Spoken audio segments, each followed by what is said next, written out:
आज के समय में ज्यादातर किसान अधिक उत्पादन के लालच में रासायनिक खादों व दवाइयों का उपयोग कर रहे हैं। इस कारण कृषि उत्पादन जहरीला होने लगा है। लोगों के स्वास्थ्य पर इसका विपरीत असर पड़ रहा है और जमीनें भी बंजर होने लगी हैं। पुराने लोग थे या जो परिवार में बड़े लोग थे वो सब खेती करते आ रहे थे, तो खेती में वो बाजार से यूरिया लाते थे, डीएपी लाते थे और एक उनकी मानसिकता बन गई थी कि डीएपी और यूरिया के बगैर खेती नहीं हो सकती या सब्जी नहीं हो सकती। रजमेरू संस्थान लोगों के स्थायी आजीविका विकास के लिए अलग अलग मॉडल विकसित करने का कार्य कर रही है। संस्था का जोर इस बात पर भी है कि किसान खेती में जैविक खाद का उपयोग करें और जैविक उत्पादों का उपयोग करें। इसी दिशा में राजस्थान के जयपुर जिले के चाकसू ब्लॉक में किसानों को जैविक खेती के लिए प्रेरित किया जा रहा है। जैविक खेती के लिए देसी खाद की जरूरत होती है, इसीलिए किसानों को जैविक खाद बनाने की विधि सिखाने व बनाने में सहयोग किया जा रहा है। रजमेरू संस्था ने आजीविका संवर्धन हेतु विशेष रूप से गरीब एवं सीमांत किसानों के आजीविका संवर्धन हेतु सतत आजीविका विकास के कार्यक्रम चलाए, जिसमें पूर्वी राजस्थान में सीमांत किसानों के साथ ये कार्यक्रम शुरू किया है। ऑर्गेनिक फार्मिंग को बढ़ावा देने के लिए वर्मी कंपोस्ट, बायोगैस का जो प्लांट है वो लगाने का कार्यक्रम शुरू किया है। हमने पिछले साल से चाकसू जनपेरी मंच चाकसू में लगभग 10 से 15 किसानों के साथ में वर्मी कंपोस्ट, जैविक खाद को लेके और उन्नत खेती को बढ़ावा देने के लिए जैविक खेती लागू करवाई है, जिसमें हमारे चाकसू ब्लॉक में 10 किसान ऐसे हैं जिन्होंने प्योर जैविक तरीके से सब्जी और फसलें उगाई है। अब की बारी मैंने ये काला गेहूँ बोया है, ये पूरा केंचुआ खाद पे ही, मतलब ये गेहूँ पूरा में कोई केमिकल, कोई रासायनिक खाद, ये कुछ भी नहीं है। हम सब देख रहे हैं कि जिस तरह से केमिकल जो खाद है या केमिकल जो फर्टिलाइज़र है उसकी बढ़ोतरी होने से ज़मीन खराब हो रही है, लोगों का स्वास्थ्य खराब हो रहा है।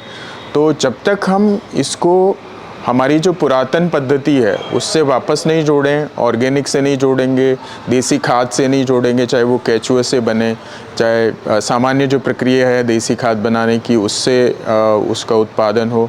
और दूसरा फ़ायदा ये होगा कि ज़मीन के जो पोषक तत्व निरंतर रूप से कम होते जा रहे हैं उनको वापस बढ़ाने में इससे मदद मिलेगी, इसलिए ये बहुत ज़रूरी है। जैविक खाद के उपयोग से न केवल पैदावार अच्छी हुई बल्कि जमीन की उर्वरक क्षमता भी बढ़ी है। किसानों को जैविक खाद से दोहरा लाभ हो रहा है। हम ज्यादातर खाने लायक सब्जी जरूर करते हैं, जैसे घिया है, ककड़ी है, खरबूजा है, ये खाने लायक तैयार कर लेते हैं। ये भी प्रॉपर ऑर्गेनिक, मतलब इनमें कोई केमिकल कौन है, कोई रासायनिक खाद कौन, कोई कीड़ा मार दवाई कौन है। प्रभुलाल बैरवा पशुपालन भी करते हैं। पहले ये पशुओं के गोबर का ढेर लगाकर 1 साल बाद उसको खेत में डालते थे, लेकिन वो केंचुए की खाद की अपेक्षा कम लाभ देता था। अब वे खेत के पास में ही पशुओं के गोबर को एकत्र कर सुखाते हैं। बाद में गोबर को पानी से गीला कर इन सीमेंट के कुंड में डाल देते हैं और इनमें केंचुए छोड़ देते हैं। केंचुए गोबर को खा लेते हैं और उनके अपशिष्ट से वर्मी कंपोस्ट तैयार हो जाती है। जो जमीन थी ना वो हार्ड थी पहले, अभी से थोड़ी बहुत जमीन सुधार पा गई। ये जो केंचुआ का जो खाद है ना, ये कीड़ा मकोड़ा भी कम लगता है इससे। प्रभुलाल बैरवा ने प्याज की खेती भी की, जिसमें किसी रासायनिक खाद व दवाई का उपयोग नहीं किया। वर्मी कंपोस्ट के उपयोग से पैदावार बहुत अच्छी हुई। कोई केमिकल कौन डाला है हमारे ने, नेचुरल गोबर का खाद पे या केंचुआ खाद पे तैयार करा जा तो बाकी साल भर रह जाओ जी। तो ये बहुत बढ़िया लागे, चरपरा भी कौन है, ज्यादा फीका भी कौन है, बहुत बढ़िया टेस्ट चाहिए हमारे ने। हमने ताजा गोबर लिया, गोबर यहाँ पे 8 दिन तक ठंडा किया। ठंडा करने के बाद हमने इस पानी का छिड़काव करके केंचुए छोड़ दिए। केंचुए छोड़ने के बाद इनके ऊपर हमने भी बोरे के ये टाट डाल दिए। टाट डालने के बाद 60 दिन के अंदर ये खाद तैयार हो जाता है। खाद तैयार होने के बाद हम इनको बाहर निकाल के छान के और पेड़ों में डाल देते हैं।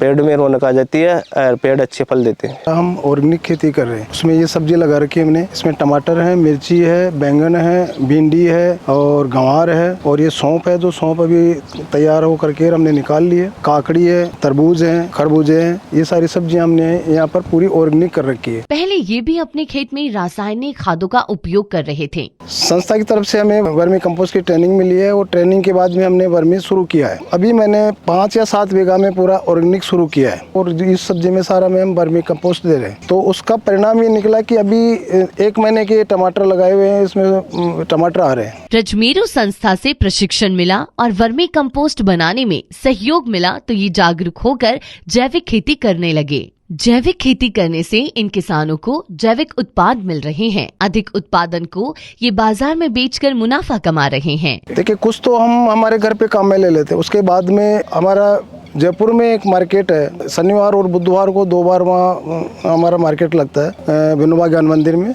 तो वहाँ ले जा करके हम इनको दे देते हैं। तो वहाँ क्या है कि हमें अच्छा पैसा भी मिल जाता है और हमारी सब्जी भी बिक जाती है। विनोबा ज्ञान मंदिर परिसर में हम लोग पिछले 8-9 सालों से जैविक किसान बाजार लगा रहे हैं। यहाँ पे कि जो किसान जैविक खेती करती हैं जयपुर के आसपास, वो अपनी सब्जियाँ और फल लेकर आते हैं और यहाँ पे बिक्री के लिए रखते हैं। अभी 10-15 किसान हैं लगभग, जिनसे कुछ मात्रा में आती है, क्योंकि इसकी खेती करना बड़ी चुनौतीपूर्ण है, बहुत कठिन है। तो ये ज़्यादातर सीजनेबल सब्जियां होती है साहब, जो सीजन की सब्जियां हैं वही अपन उगा सकते हैं इसके अंदर। बिना सीजन की सब्जियां उगाने का मतलब है कि वो ऑर्गेनिक नहीं है। बाज़ार वाली सब्जी अगर हम फ्रिज में रखते हैं तो अगले दिन ही मुरझा जाती है। ये वाली सब्जी हफ्ते भर तक फ्रेश रहती है फ्रिज में। मुझे भी काफ़ी फ़र्क दिखता है इन सब्ज़ी में और बाज़ार में जो मिलता है, जैसे हम मंडी में से भी लेते हैं या कहीं से लेते हैं। दिखने में इतने अपीलिंग नहीं लगती ये सब्ज़ी, बट फ्रेशनेस ज़्यादा है, स्वाद ज़्यादा है, बेटर है, लंबा टाइम चलता है ये सब्ज़ी। सो हमने तो काइंड ऑफ बाज़ार से लेना बंद कर दिया है। हम यहाँ ही आते हैं सब्ज़ी लेने, क्योंकि हम ट्रस्ट करते हैं कि ये जहाँ से आ रहे, ये जो सोर्स से आ रहे, it is a well of source. ये किसान से आ रहे जो ऑर्गेनिक फार्मिंग कर रहे हैं